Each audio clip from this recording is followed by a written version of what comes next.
Yan, dali ka.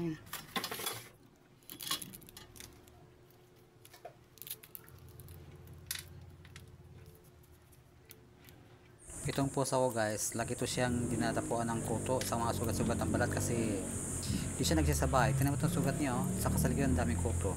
Nang before ko siya malagyan ng ano ito, yung pampatak, yung puwenta, daming kuto dyan, saka sugat-sugat, nagdugo yung likod niya. Ito, nagdugo-dugo yan.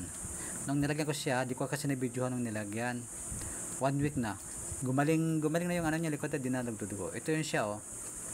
Itong hawak ko ngayon, ito yung pinatak ko sa pusa, kay puti.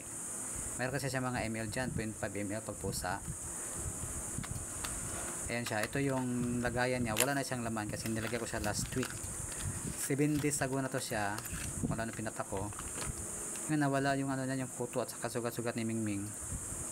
Actually pangalawang bili ko na to noon kasi mahilig siya sa labas, kaya din nag-steve. Ito naman yung kay Greo, kay Breo. Hindi ko pa siya pinatak kasi nawala yung mga pulgas niya, at saka puppy pa siya, wala pa siyang 3 months old. Maritang konti lang naman ito, antayin ko lang maganda si Breo. Meron yung pag nung binili ko to siya, may kasama siyang probiotics saka multivitamins. Natutuwa lang ko sa pusa saka sa aso, kinakain talaga nila, di ko hinarapang magpakain. Tulad nito, ipapakain ko itong dalawang natira kasi dalawa na lang natira. Ang sabi doon sa instruction, 1 tablet everyday. Ito na lang natira mula nung pinainom ko sa kanila. Ngayon itong dalawang natitira, ipakain ko ito kay puti, yung pusa, saka kay Brio, yung aso, o yung puppy namin.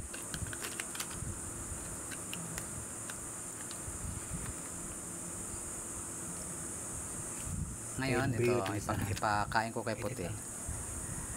Di ako nahihirapan, gustong-gusto niya talaga niya, yung lang mahal kasi ito. medyo kamahalan. Yan, kakainin niya ngayon. Last na to nilang ano nila kasi wala na. 20 pieces siya na tablet. Tignan mo to si Brio, gustong-gusto din. 2 piraso sa bawat araw kasi isa sa pusa, isa sa tuta. Ito kay Brio. Yun, tira to ni Mingming, yung kinain ni Brio. Ang cool kasi ni Brio.